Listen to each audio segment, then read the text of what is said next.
Hi students, मैं अमित कुमार जायसवाल। आज chemistry की टॉपिक में है आपका लेक्चर नंबर 3 और इस टॉपिक में हम पढ़ाएंगे आपको बोहर्स का परमाणु मॉडल। इससे पहले आप पढ़ चुके हैं थॉमसन का परमाणु मॉडल या तरबूज मॉडल और रदरफोर्ड का सौरग्रही मॉडल और या अल्फा प्रकीर्णन पर आधारित जो था। तो आज हम बात करेंगे नील्स बोर और इनका जो परमाणु मॉडल आया वो कैसे आया और क्यों आया, इनके परमाणु मॉडल आने का कारण क्या था। इनका जो परमाणु मॉडल आया, क्योंकि रदरफोर्ड जो थे उनके परमाणु में कुछ दोष थे, कुछ कमियां रह गई जो उन्होंने बताई था। उन कमियों को नील्स बोर ने 1913 में दूर करने की कोशिश की। और किस तरह से दूर किया, तो प्लांक का क्वांटम सिद्धांत, जो प्लांक का क्वांटम सिद्धांत है उसके आधार पर इन्होंने परमाणु मॉडल जो रदरफोर्ड का था उसके मॉडल के दोष को दूर करने की कोशिश की है। तो देखते हैं ये मॉडल क्या था और कैसे आया, क्यों दिया गया और क्या है ये मॉडल। तो ध्यान दीजिएगा, 1913 में ये मॉडल प्रस्तुत किया गया नाइल्स बोर के द्वारा। और इन्होंने किस आधार पर बताया, तो प्लांक के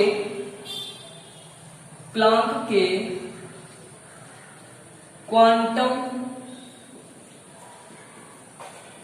सिद्धांत के आधार पर इन्होंने ये मॉडल जो है उसको कैसे दूर किया। तो नील्स प्लांक के क्वांटम सिद्धांत के आधार पर इन्होंने रदरफोर्ड के परमाणु मॉडल के दोष को दूर करने की कोशिश की। क्या था इसमें, तो ध्यान दीजिएगा। अगर हम बात करें क्वांटम क्या होता है, पहले नाइल्स बोर का प्लांक का क्वांटम सिद्धांत देखिएगा। प्लांक का क्वांटम सिद्धांत क्या है, तो इसमें क्या बताया गया कि कोई भी अगर पदार्थ ऊर्जा का उत्सर्जन करता है, कोई कण अगर ऊर्जा का निरंतर उत्सर्जन करता है तो डायरेक्ट नहीं करता है, बल्कि एक कुछ छोटे छोटे पैकेटों के रूप में या निम्न ऊर्जा के स्तरों के रूप में, खंडों के रूप में ऊर्जा का उत्सर्जन करता है। तो इन जो छोटे छोटे पैकेट होते हैं इनको क्वांटा कहा जाता है, क्वांटा या पैकेट कहा जाता है। तो ध्यान दीजिएगा, प्लांक का क्वांटम सिद्धांत है क्या। तो प्लांक का क्वांटम सिद्धांत की अगर हम बात करें तो इन्होंने बताया कि जो कोई वस्तु है इस विकिरण ऊर्जा का उत्सर्जन या शोषण करती है तो निरंतर क्रम में नहीं करती। ऊर्जा का उत्सर्जन या शोषण निश्चित ऊर्जा स्तरों के पैकेटों अर्थात क्वांटा के रूप में होता है। ध्यान दीजिएगा,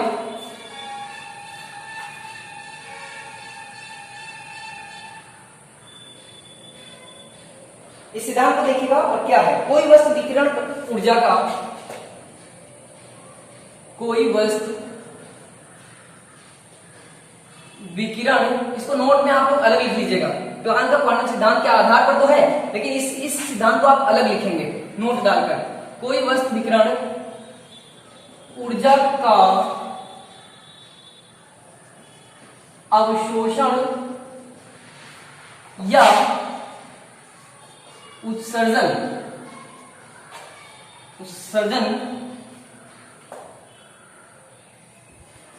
निश्चित क्रम में नहीं करती, बल्कि छोटे छोटे पैकेटों या क्वांटा, पैकेटों को या पैकेट या क्वांटा के रूप में करती है। ये था प्लांक का क्वांटम सिद्धांत, जिसके आधार पर इन्होंने अपना मॉडल प्रस्तुत किया। तो क्या है, इस मॉडल के बारे में भी पढ़ेंगे। पहले ये प्लांक का क्वांटम सिद्धांत है, इसको आप लोग नोट डाल के अलग लिख लीजिएगा। तो ये है आपका नोट और इस पर आधारित है हमारा परमाणु मॉडल। तो अगर हम बात करें तो कैसे इसके द्वारा इन्होंने अपने परमाणु मॉडल को प्रस्तुत किया और क्या थी इनकी परिकल्पना, तो ध्यान दीजिएगा। बोर ने परमाणु मॉडल संरचना के संबंध में निम्नलिखित अभिपरिकल्पनाएं दी हैं, उनको समझेंगे।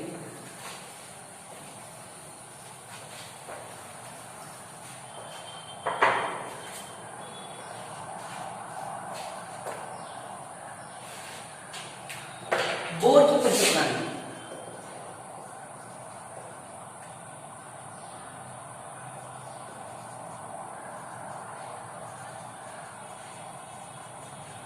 बोर की परिकल्पनाएं क्या थी, अगर बात करें तो क्या है, पहले इसको समझिएगा। इन्होंने बताया कि एक जो परमाणु होता है उसके बीच में नाभिक होता है और इससे कुछ दूरी पर इलेक्ट्रॉन होते हैं और ये इसकी वृत्तीय कक्षाओं में गति करते हुए पाए जाते हैं।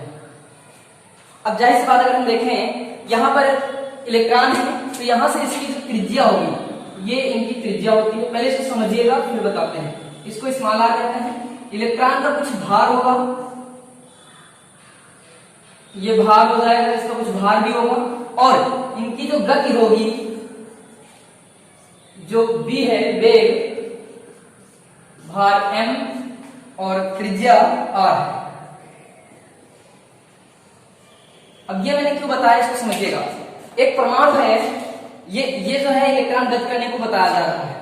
ये एक परमाणु है, इसके बाहर इलेक्ट्रॉन गति करेंगे तो कितनी दूरी पर है, कितने वेग से गति कर रहे हैं और उसका कितना भार है, ये जो होता है इसी पर डिपेंड करता है कि परमाणु क्या है, कैसे इस अपनी कक्षाओं में गति करते हैं। तो ध्यान दीजिएगा, पहला जो इसका ऐसी परिकल्पना है वो क्या है, परमाणु में इलेक्ट्रॉन नाभिक के चारों ओर, ध्यान दीजिएगा, परमाणु में इलेक्ट्रॉन नाभिक के, ये नाभिक है, नाभिक के चारों ओर वृत्तीय कक्षाओं में गति करते हैं। पहला पॉइंट नोट करिएगा, परमाणु में इलेक्ट्रॉन नाभिक के चारों ओर वृत्तीय कक्षाओं में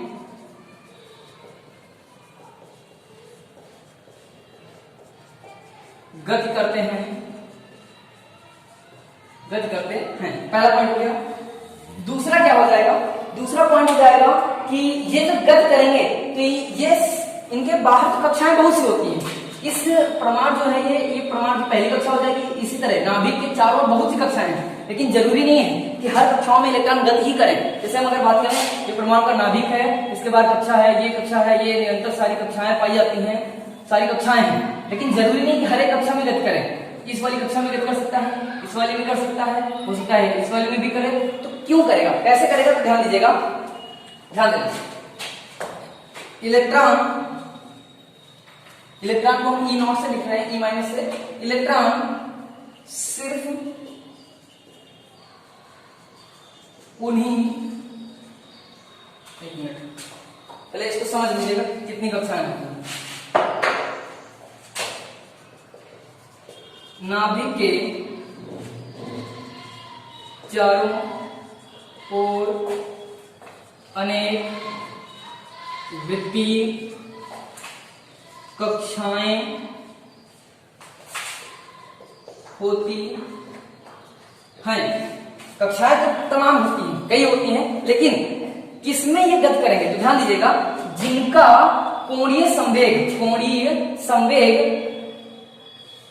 h/2π, जिनका कोणीय संवेग h/2π होगा, केवल इलेक्ट्रॉन उसी कक्षाओं में गति करेंगे। और ये कोणीय संवेग क्या होता है, तो अगर हम बात करें कोणीय संवेग जो है, और ये बराबर होता है कोणीय संवेग। कोणीय संवेग क्या है, ध्यान दीजिएगा, mvr।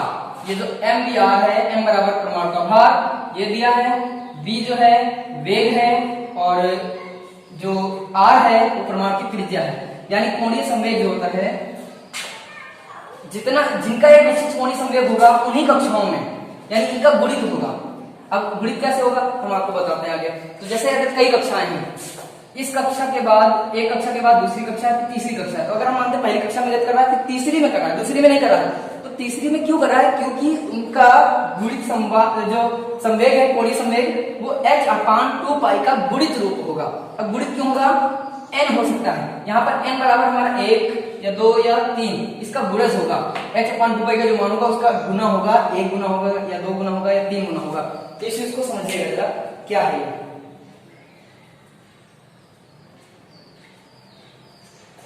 ध्यान दीजिएगा। हाँ, तो यहां पर देखिएगा, नाभिक के चारों ओर अनेक वृत्तीय कक्षाएं होती हैं, परंतु इलेक्ट्रॉन उन्हीं कक्षाओं में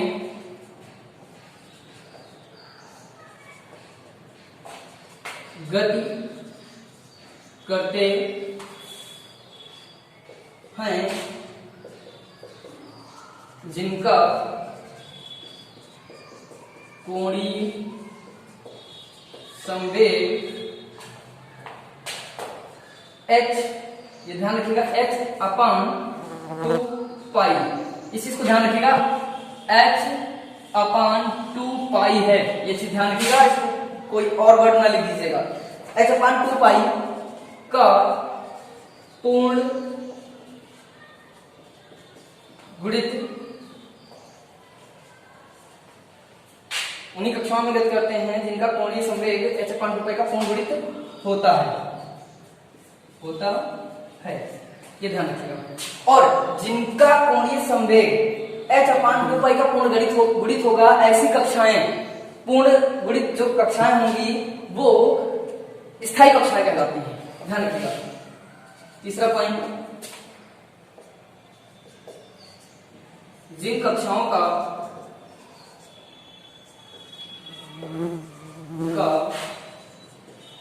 कोणीय संवेग h अपान 2 पाई का पूर्ण गुणित है, स्थायी कक्षाएं कहलाती हैं, स्थायी कक्षाएं कहलाती हैं।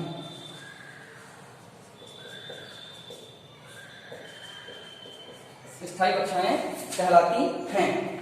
तो अगर बात करें बोर ने जो बताया, आगे ध्यान दीजिएगा, ये इतना निकला है, 3 पॉइंट हो गए, इसी में अगला अभी इसी के अंदर ध्यान दीजिएगा।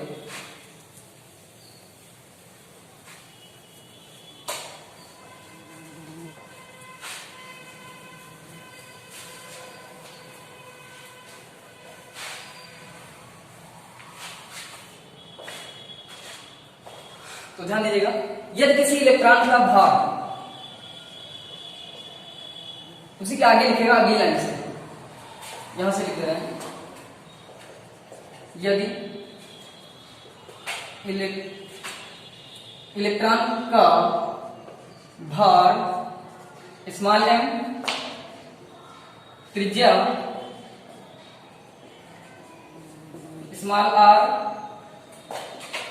तथा वेग v स्मॉल v हो तो कोणीय संवेग बराबर small m small v small r बराबर h अपान 2 पाई का गुणज हो जाएगा। एक चीज ध्यान दीजिएगा, n हो जाएगा, यहां पर n रख लीजिएगा, n h अपान 2 पाई, जहां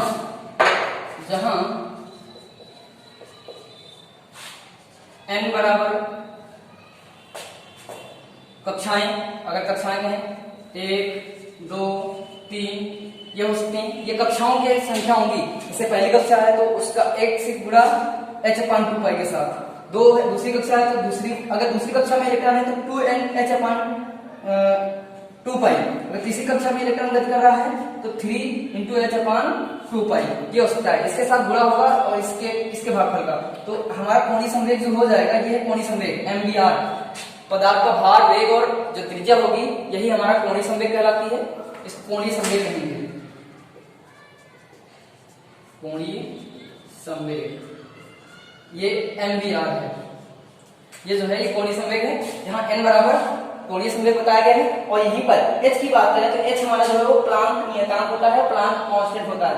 इसका मान क्या होता है 6.626 इंटू 10 पावर 27, और ये माइनस में होगा -27, और दूसरा हो जाएगा h बराबर प्लांक नियतांक,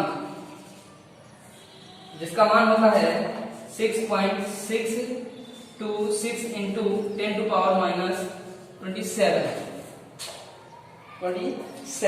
ये नोट कर लीजिएगा। अगर इसके आगे हम बात करें, अर्ध सेकेंड में आएगा, अर्ध सेकेंड,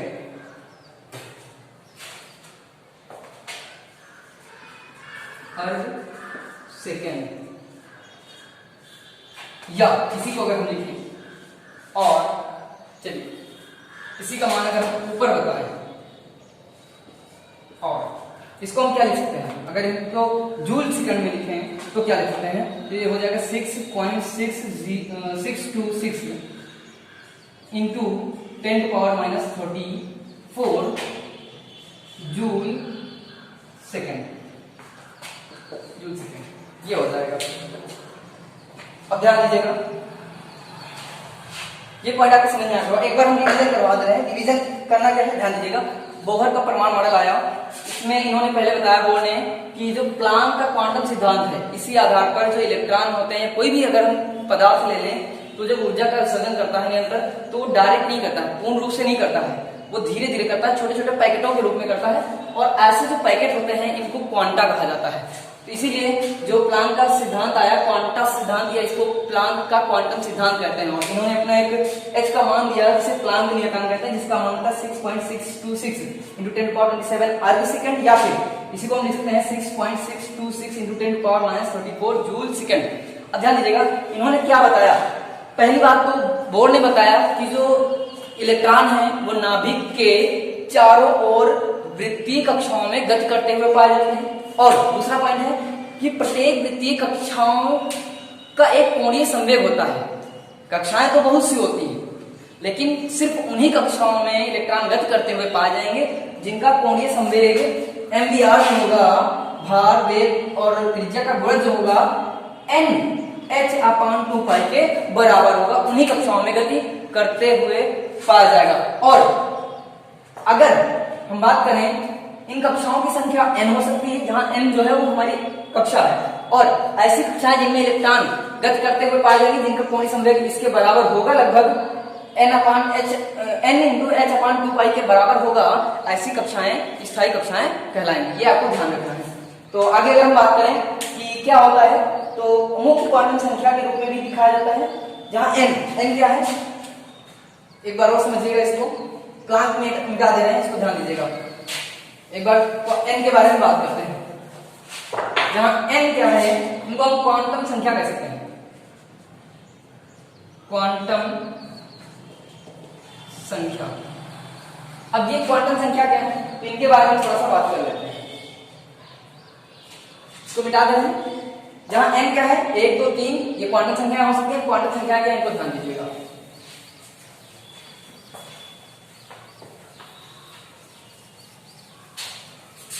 इसी का टॉपिक है, अभी अलग नहीं है। क्वांटम सिद्धांत थोड़ा सा यहाँ पे हम बता देते हैं आपको पहले कि क्वांटम सिद्धांत है क्या, है क्वांटा का, ध्यान दीजिएगा।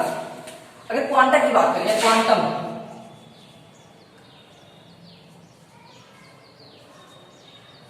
क्या होता है, तो इसके बारे में ध्यान दीजिएगा।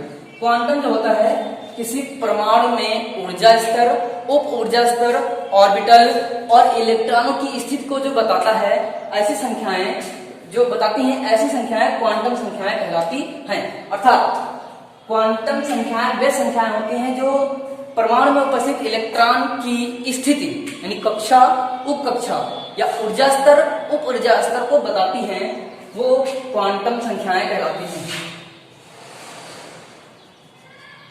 क्वांटम संख्या क्या होती हैं, परमाणु में इलेक्ट्रॉन की स्थिति, या हम अगर कहें ऊर्जा स्तर, उप ऊर्जा स्तर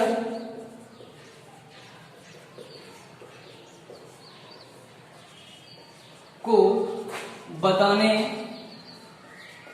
वाली संख्याएं क्या कहलाती हैं, क्वांटम संख्याएं कहलाती हैं। संख्याएं क्वांटम संख्याएं कहलाती हैं, क्वांटम संख्याएं कहलाती हैं। अब ये क्वांटम संख्या है क्या, इनके बारे में हम बात करते हैं। तो ये जो क्वांटम संख्या होती है ये मेनली जो होती है वो 4 प्रकार की होती है। तो ध्यान दीजिए, जैसे अब एक परमाणु है, हम परमाणु यहाँ पे बता रहे हैं, यहाँ पे ध्यान दीजिएगा, एक परमाणु है, ये इसका नाभिक है, यहाँ पर प्रोटॉन पाए जा रहे हैं और इसी में न्यूट्रॉन पाए जाएंगे, न्यूट्रॉन पाए जाएंगे और इनके बाहर कक्षाएं होती हैं। इसको ध्यान से समझिएगा थोड़ा सा।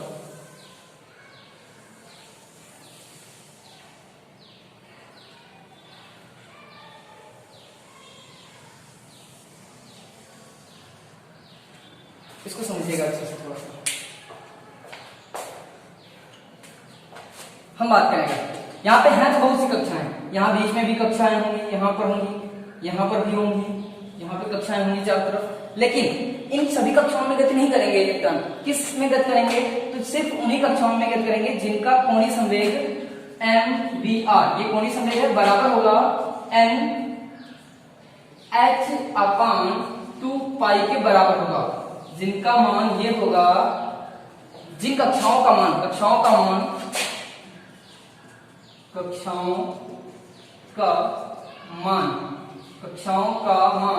mv बराबर n/h/2 पाई के बराबर होगा या प्लस होगा, उन्हीं में ये इलेक्ट्रॉन गति करते हुए पाए जाते हैं। तो कुछ कक्षाएं ऐसी थी जिनको नाम दिया गया और इनको हम, इन कक्षाओं को हम क्या कह सकते हैं, इनको ध्यान दीजिएगा।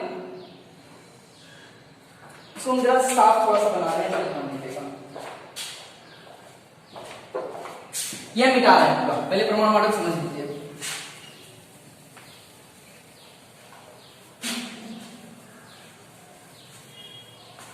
पहले परमाणु को समझाते हैं, इसकी कक्षाएं समझा देते हैं, उसके बाद ऊर्जा स्तर और ऊर्जा स्तर को समझाते हैं।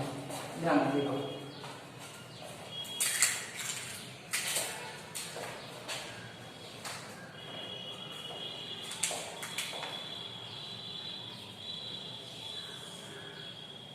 यहाँ पे हमारे प्रोटॉन पाए जा रहे हैं और न्यूट्रॉन पाए जा रहे हैं।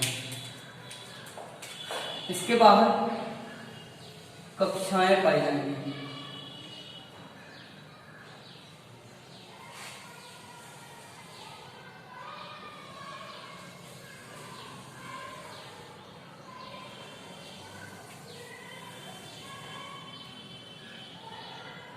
ध्यान दीजिएगा, इसके बीच में कक्षाएं होंगी लेकिन वहां पे इलेक्ट्रॉन गति नहीं करेंगे। अब इस जो कक्षा का नाम होगा, ये वाली पहली कक्षा, इसको पहली कक्षा कहेंगे, इसको दूसरी कहेंगे, इसको तीसरी कहेंगे और इसको चौथी कहेंगे। इसी का दूसरा नाम हम के भी कह सकते हैं। ये एल, ये एम और ये एन होते हैं। ये होता है परमाणु मॉडल। और इसके बारे में अगर हम बात करें, जैसे हम किसी तत्व को ले लें, 17 प्रोटॉन हो, किसी एक एग्जाम्पल ले लें, जैसे 17 प्रोटॉन है, 20 न्यूट्रॉन है, तो इस तरह से इसका परमाणु भार देख सकते हैं। और यहाँ पर जो ऊर्जा स्तर है वो ध्यान दीजिएगा, तो ई हमारा जो है वहां पे परमाणु में इलेक्ट्रॉन ऊर्जा स्तर जो होता है ई, मुख्य रूप से नाभिक और इलेक्ट्रॉन के बीच की दूरी पर ही स्थित होता है। ठीक है, इसको छोड़िएगा, भी आगे बढ़ते हैं। तो क्या होता है इसके बारे में समझिएगा। अब और एक चीज समझिएगा, यहाँ पर अगर कोई इलेक्ट्रॉन इस कक्षा में है, यहाँ पर है, अगर ये ऊर्जा लेगा तो इस कक्षा में आ सकता है। अगर इलेक्ट्रॉन है यहाँ पर तो ये यहाँ कब आ सकता है? ऊर्जा लेकर,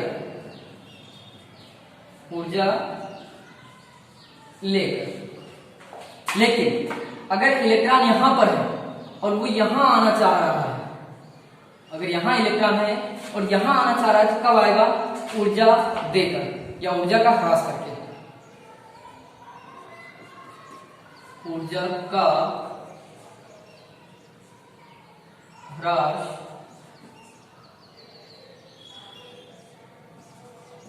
करके या ऊर्जा को रिलीज करके।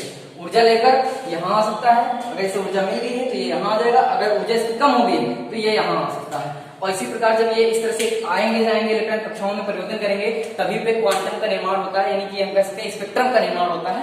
और इसके बारे में आगे बढ़ते हैं, तो ध्यान दीजिएगा। अब यहाँ पे इनके दोष को पढ़ लेते हैं और बताते हैं आगे क्या है। तो एक चीज समझ में आ गई होगी, ये के है, ये एल, ये एम, ये एन और ये प्रोटॉन और ये न्यूट्रॉन, जिसको हम ये नाभिक कहते हैं। ये क्या है? तो हम बात करें अगर ये नाभिक और ये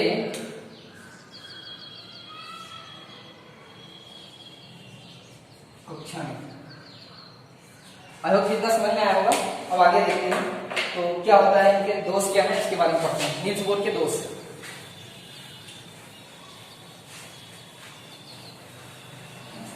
बोर का प्रमाण मॉडल आपको समझ में आया होगा। सिर्फ इतना ही है कि वृद्धि कक्षा में इलेक्ट्रॉन गति करते हुए पाए जाएंगे। कुछ स्थायी कक्षाएं होती हैं जिनका कोणीय संवेग mRv या mvr बराबर n × h/2 होता है, और ऐसी कक्षाएं जिनमें इलेक्ट्रॉन गति करेंगे कोणीय संवेग के साथ, वो कक्षाएं स्थायी कक्षाएं होंगी।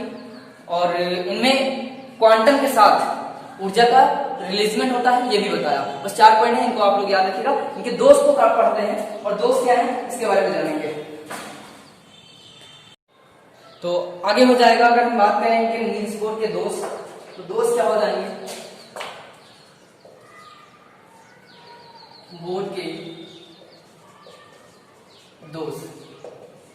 तो यहाँ पे पहला पॉइंट अगर हम बात करें, सीधे बात करें कि इन्होंने सिर्फ स्पेक्ट्रम की व्याख्या की तो, लेकिन ये उतनी अच्छी व्याख्या नहीं कर पाए। अगर हम इससे बात करें तो इन्होंने बोर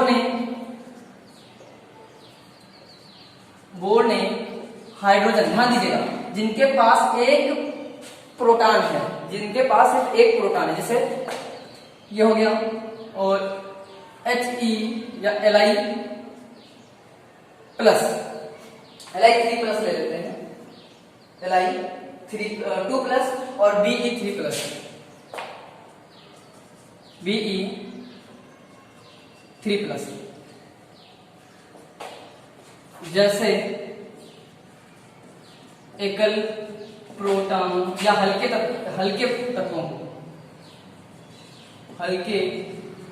तत्वों के स्पेक्ट्रम की ही व्याख्या की। दूसरा पॉइंट,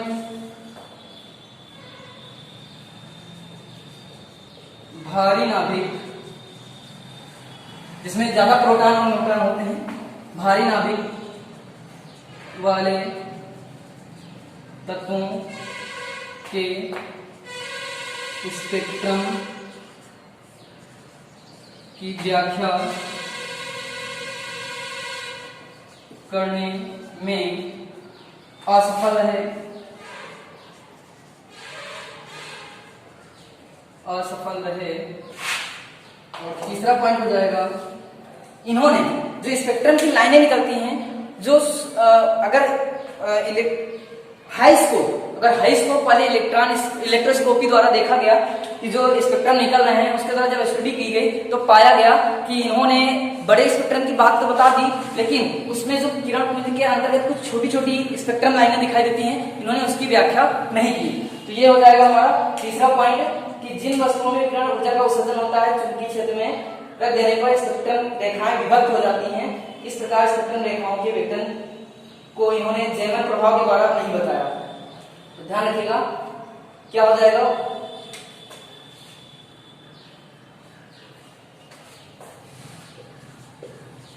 स्पेक्ट्रम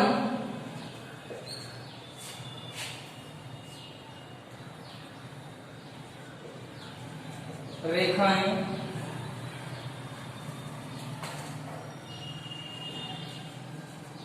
सूक्ष्म रेखाओं में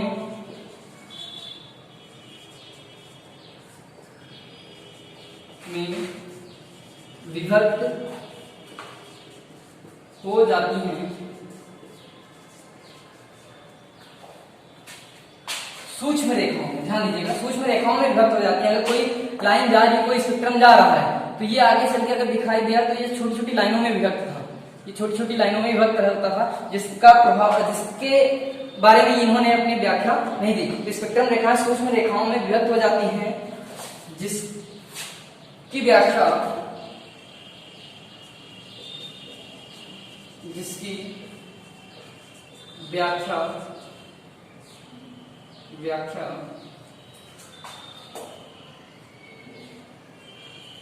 करने में बोर असफल रहे। ये इतने पॉइंट हो जाएंगे, 3 पॉइंट है। इन्होंने छोटे परमाणु जैसे अगर हाइड्रोजन की बात करें, लिथियम प्लस प्लस की बात करें, बेरिलियम 3 प्लस की बात करें, जैसे हल्के तत्वों के बारे में स्पेक्ट्रम की व्याख्या तो इन्होंने की, भारी नाभिक वाले तत्वों की व्याख्या इन्होंने नहीं की। और स्पेक्ट्रम में रेखाएं जो चलती हैं वो सूक्ष्म रेखाओं में विभक्त हो जाती हैं। अगर स्पेक्ट्रम रेखाएं चलती हैं वो सूक्ष्म रेखाओं में विभक्त हो जाती हैं, और ऐसी सूक्ष्म रेखाओं के बारे में इन्होंने कोई व्याख्या नहीं दी, इसलिए ये मॉडल भी फेल रहा। और इससे पहले जो 2 मॉडल आए, टॉमसन का मॉडल था, उन्होंने तरबूज मॉडल बताया, उन्होंने स्पेक्ट्रम की बात ही नहीं की कोई। रदरफोर्ड आए, उन्होंने सिर्फ स्पेक्ट्रम की बात की, स्पेक्ट्रम के अंतर्गत जो लाइनें बनती हैं, या उन्होंने स्पेक्ट्रम के बारे में एक प्रकार से ये कह सकते हैं कि सीधे ये बताया कि इलेक्ट्रॉन जो चलते हैं वो एक निश्चित आवृत्ति में चलते हैं या एक निश्चित वेग से चलते हैं, जिसमें स्पेक्ट्रम बनने की कोई गुंजाइश ही नहीं थी। तो तीसरा जो मॉडल आया इसमें स्पेक्ट्रम तो थे, लेकिन इसमें क्या है, हाइड्रोजन लिथियम जैसे छोटे ही तत्वों का, हल्के तत्वों का ही इन्होंने स्पेक्ट्रम बताया, और भारी तत्वों का बताया नहीं, और ये भी नहीं बताया कि लाइनें कैसे विभक्त हो रही हैं। तो अगला इसके बाद अब हम पढ़ेंगे कोस और उपकोस के बारे में। कोस और उपकोस क्या अवधारणा है, तो कोस और उपकोस इन्होंने ही दिया था, इनके मॉडल में ही कोस और उपकोस पाए जाते हैं। तो ध्यान दीजिएगा कौन कौन से कोस हैं और कौन कौन से कोस हैं, सेल और सब सेल।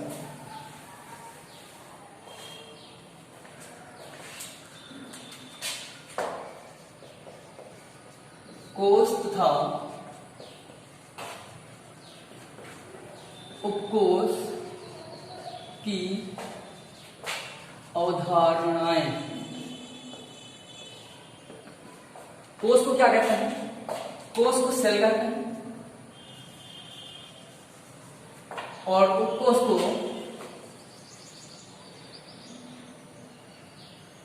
सबसेल। सबसेल क्या होते हैं कोस और उपकोस, तो ध्यान दीजिएगा, हम इसके बारे में बताते हैं। जैसे हम बात करें,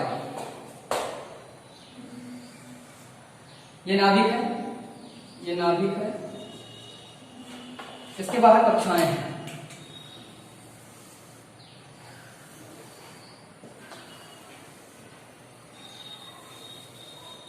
ध्यान दीजिएगा, हमने क्या बात की थी कि ये जो कक्षाएं हैं, ये जो नाभिक है इसके बाहर कक्षाएं यानी कोस पाए जाते हैं, K, L, M और N, ये कोस हो जाते हैं।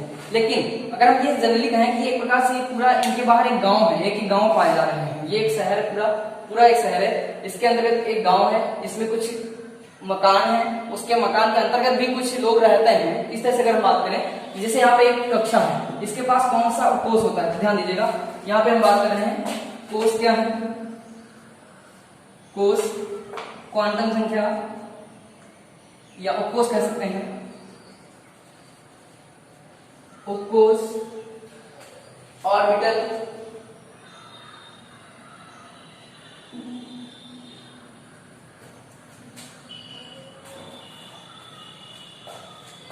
कोस उपकोस क्वांटम संख्या,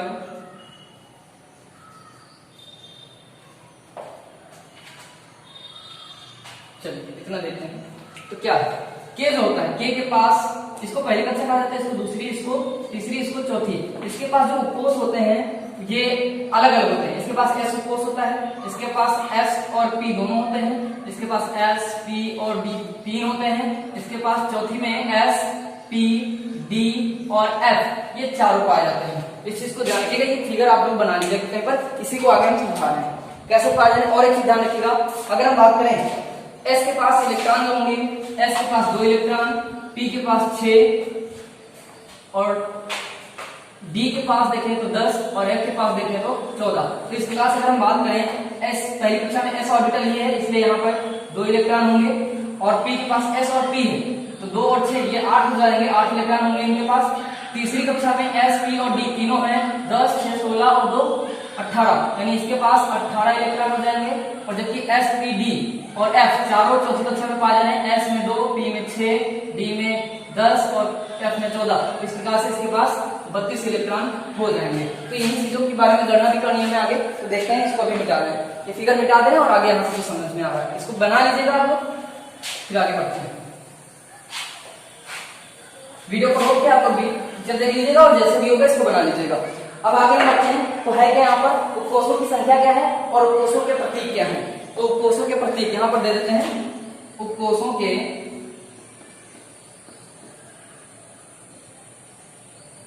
प्रतीक, उपकोषों के प्रतीक। तो ध्यान दीजिएगा, पहला कोष अगर हम बात करें तो पहला कोष हमारा हो जाएगा के,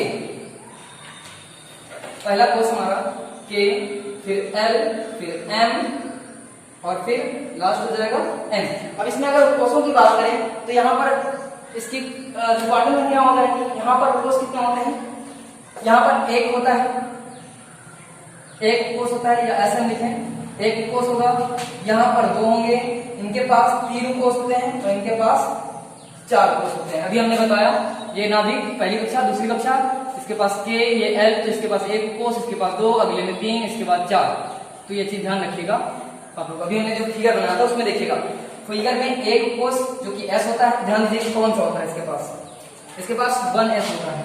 ध्यान दीजिएगा जो के है उसके पास वो कोष कितने हैं, एक है, और इसकी जो संख्या को दर्शाते हैं, क्वांटम संख्या, वो एक से दर्शाते हैं।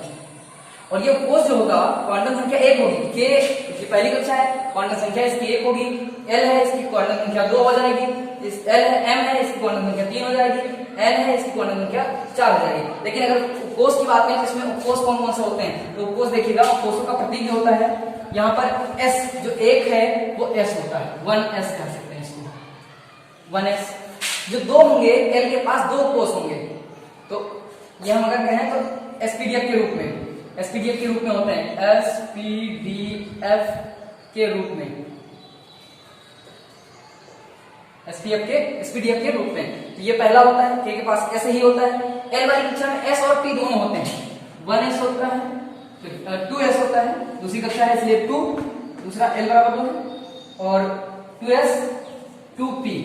अगला अगर हम देखें एम जो है, एम के पास 3 होते हैं, तो ये 3s, 3p और 3d, ये 3 हो जाएंगे, 1, 2 और 3।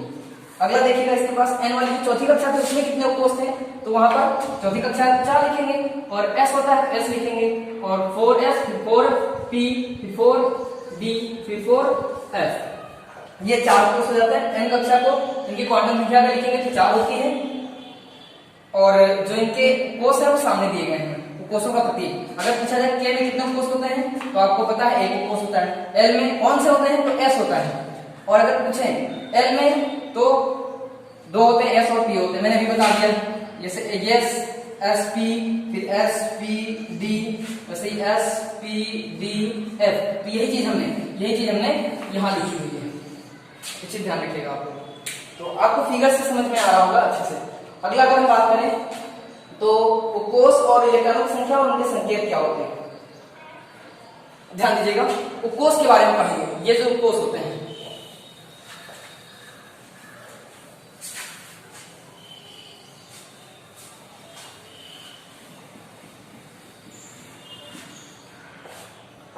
कोष कैसे पढ़ते हैं, कोष इलेक्ट्रॉनों की संख्या और संकेत।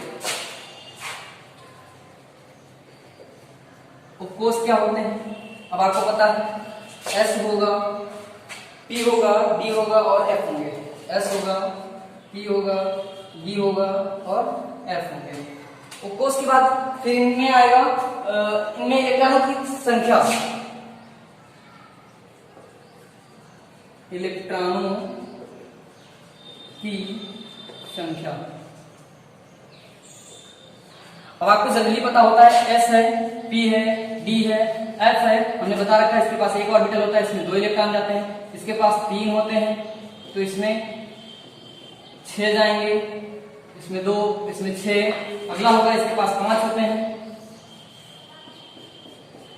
इसके पास 10 इलेक्ट्रॉन जाएंगे, क्योंकि एक ऑर्बिटल में 2 इलेक्ट्रॉन रहते हैं, और 5 ऑर्बिटल होंगे, और इस वाले का इधर हम बना दे रहे हैं।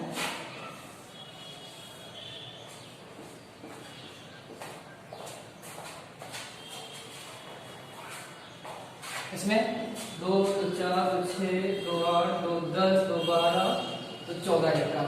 ये S हो जाएगा, ये P, ये D, ये F। अगर हम बात करें इसके पास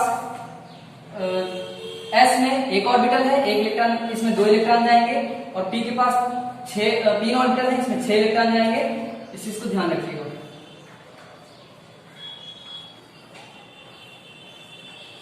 तो ये 2 इलेक्ट्रॉन, ये 6 इलेक्ट्रॉन, ये 10 इलेक्ट्रॉन, और यहाँ पर 14 इलेक्ट्रॉन। यानी हम कह सकते हैं कि 2, 6, 10 और ये 14।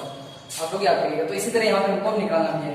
अगर कोस दिया गया है तो कोस अगर दिया एस दिया है तो एस में कितने इलेक्ट्रॉन हो सकते हैं, तो हम अगर हम यहाँ पे बात करें एक ऑर्बिटल होता है और इलेक्ट्रॉन इसमें 2 आ सकते हैं।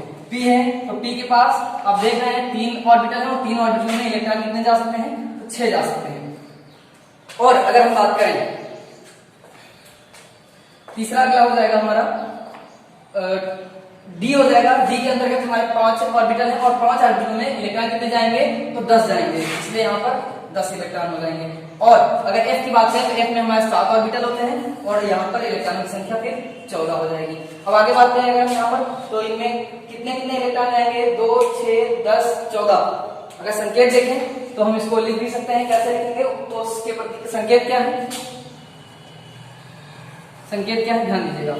अगर हम बात करें इसको कैसे लिखेंगे, S2, यही चीज हम बता रहे हैं, यहाँ पे जो लिखे हुए हैं ये है S2 P6 D10 हो जाएगा और F 14 हो जाएगा। ये हो जाता है वो कोष।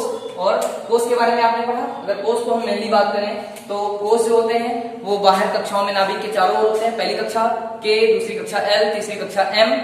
और अगर इसमें हम बात करें कोष कौन कौन से होते हैं, तो पहली कक्षा में S होता है, दूसरी कक्षा में S और P होते हैं, तीसरी कक्षा में S, P और D होते हैं और चौथी कक्षा अगर हम पूछे तो S, P, D, F, यानी निरंतर एक एक बढ़ते जाते हैं और उसके बाद फिर क्लास में 5वीं कक्षा से फिर घटना शुरू हो जाते हैं। आगे हम बात करें तो इनमें इलेक्ट्रॉनों का क्रम क्या होता है, तो 2, 8, 18, 32 करके इलेक्ट्रॉन घटते हैं, पढ़ते हैं, ये ध्यान रखिएगा आप लोग।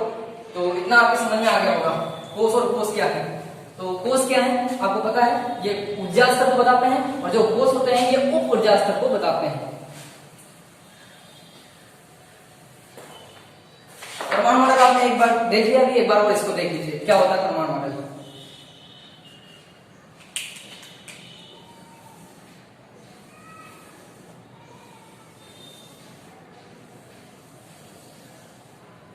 अगर हम यहाँ पे बात करें पहली कक्षा हमारी कौन सी है, तो पहली कक्षा हमारी ये हो जाएगी, दूसरी कुछ है तो ये है, तीसरी कुछ है तो ये है, चौथी ये है।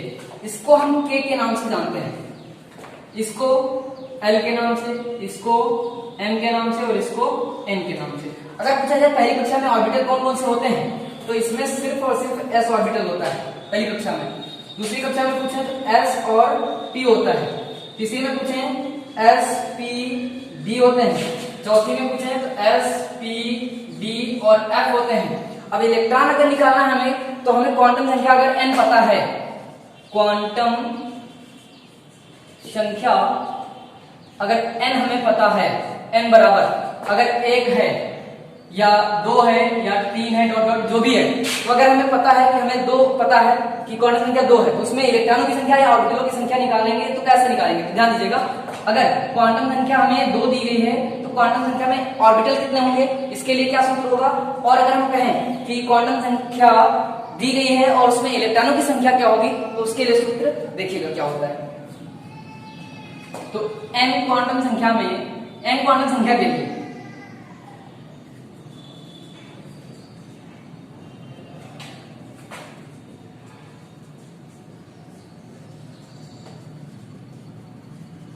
ऑर्बिटलों की संख्या, n क्वांटम संख्या के लिए ऑर्बिटलों की संख्या बराबर सूत्र क्या हो जाएगा, ये हो जाएगा n square, n 2n square, 2n n square n square हो जाएगा।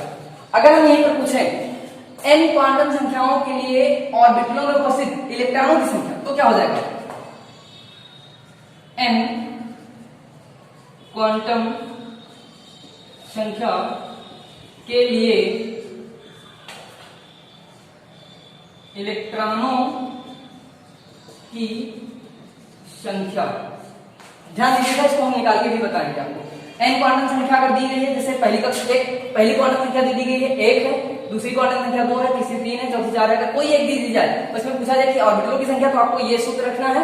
और अगर आपसे पूछा जाए इलेक्ट्रॉनों की संख्या तो आपको रखना है 2n स्क्वायर, ये ध्यान रखिएगा, 2n स्क्वायर, ये चीज ध्यान रखिएगा। अगर हम आपसे पूछें कि तीसरी कक्षा n बराबर 3 है, क्वांटम संख्या n बराबर 3 दी गई है, तो इसमें इलेक्ट्रॉनों की संख्या बताइए, तो इसमें इलेक्ट्रॉनों की संख्या ज्ञात करना, क्या करेंगे हम, सूत्र हमारा है 2n स्क्वायर।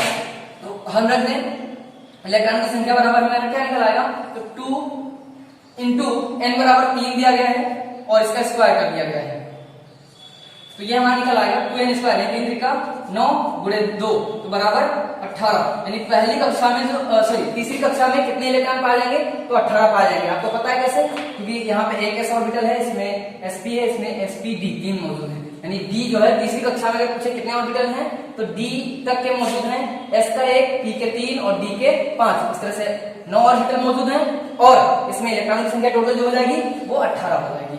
आपको पता है और आप लोग याद करिएगा, कुछ क्वेश्चन दे रहे हैं आप लोग याद कर लीजिएगा। आयोग ये समझ में आ गया होगा, पहली कक्षा में 2 इलेक्ट्रॉन, फिर 8, फिर 18 और ये 32, इसको याद रखिएगा। अगर ऑर्बिटल पूछे जाए तो क्या हो जाएंगे, तो इसमें एक ऑर्बिटल होता है, s में एक ऑर्बिटल, p में s, दूसरे वाले में s और p है तो इसमें 4 हो जाएंगे और तीसरे में 9 हो जाएंगे और चौथे में 16 हो जाएंगे। आप लोग ध्यान रखिएगा। तो अगर इसको हम लिख करते हैं, आपको क्वेश्चन दे रहे हैं, ध्यान दीजिएगा और ये क्वेश्चन सॉल्व करिएगा। सूत्र आपके यही दोनों होंगे, n बराबर 4 के लिए इलेक्ट्रॉनों की संख्या बराबर ज्ञात करना है। ये पहला सवाल हो जाएगा, n बराबर 4 के लिए, इसे ध्यान रखिएगा। दूसरा हो जाएगा n बराबर 2 के लिए ऑर्बिटलों की संख्या, ध्यान रखिएगा ये सूत्र होगा, ऑर्बिटलों संख्या, ऑर्बिटलों की संख्या बराबर ज्ञात करना है।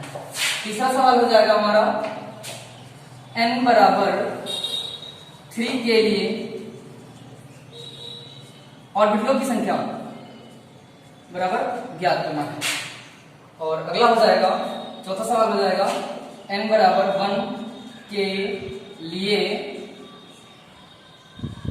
इलेक्ट्रॉनों की संख्या ज्ञात कीजिएगा। अगर आपकी समझ में आया है ये फॉर्मूले रखिएगा, इलेक्ट्रॉनों n क्वांटम संख्याओं के लिए ऑर्बिटलों की संख्या का निकालना है तो n स्क्वायर करेंगे, और अगर इलेक्ट्रॉनों की संख्या निकालनी है तो 2n स्क्वायर रखेंगे। इस चीज को ध्यान रखिएगा और ये सवाल हमें कमेंट करके बताइएगा कि किसका आंसर कितना आ रहा है। और आज का लेक्चर यहीं पे एंड होता है और इसके बाद हम अगला टॉपिक जो मॉडल होगा क्योंकि हमारे परमाणु मॉडल खत्म हो चुके हैं, अब आधुनिक परमाणु मॉडल के बारे में पढ़ेंगे। Thank you.